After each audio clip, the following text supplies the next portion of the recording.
In this part of Loma Portal, the Famosa Slough opens a portal back in time.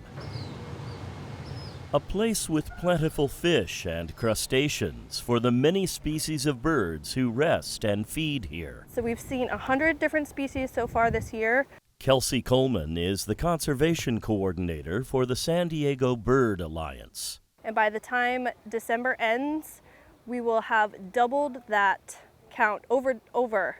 So we will have around 260 species by the end of the year, which means our fall migration, which is happening right now, will bring in all of those species. From breeding to feeding, the slough is the perfect place for our fine feathered friends. So the brackish water, which is freshwater meeting saltwater, creates its own kind of habitat, which is very unique. And anytime there's a unique habitat, you're going to see a higher range of birds. Coleman's mention of brackish water brings us to the place where, apart from rainwater, the slough's water comes from.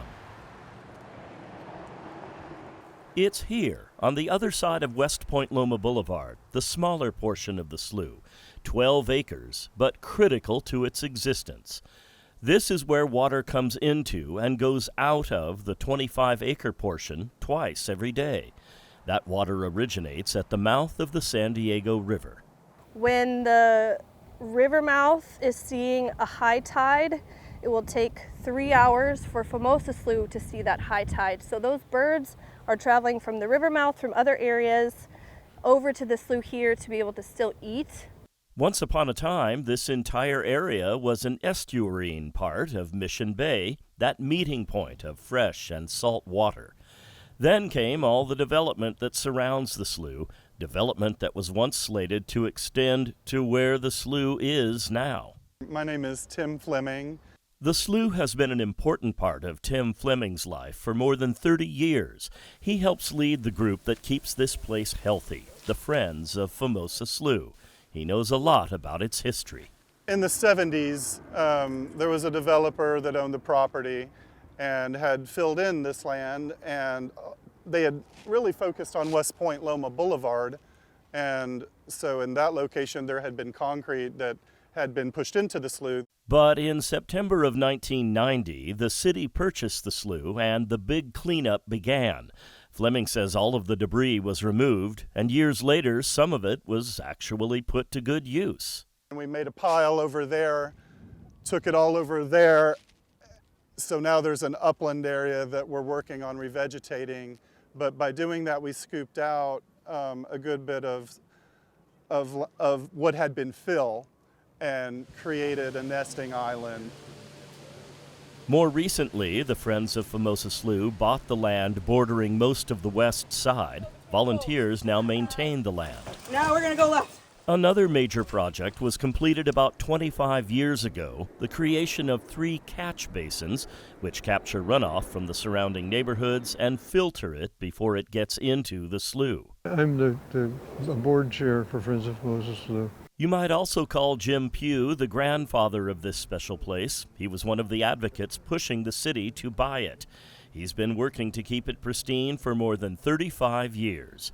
He says San Diegans should have a deep appreciation, not only for the slough, but all of this county's wetlands. People really need to have a feeling for how rich they are and how much we need to preserve them. That means getting involved, volunteering to help with the endless job of ridding the slough of invasive species, of cleaning up trash, and for the people that love this place, always looking to the future. An exciting development here has its roots thousands of years ago in ancient times.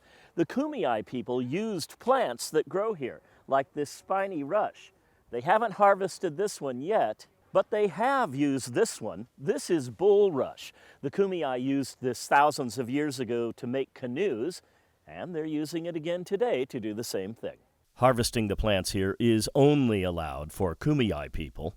Kelsey Coleman says it's a natural fit to work with the folks that were here first. So it's really exciting to have the opportunity to be able to have partnerships with Kumeyaay and Friends of Famosa Slough, and it's awesome that everybody is willing to all work together to make that cultural significance happen. Yeah. Jim Pugh says he's optimistic about the slough's future, with a caveat. As long as there's an active constituency for it, it'll do really, really well. It won't survive, it won't prosper unless somebody's watching out for it. As of now, there are a lot of committed people watching out for it, folks dedicated to keeping this unique, special place healthy for generations to come. John Carroll, KPBS News.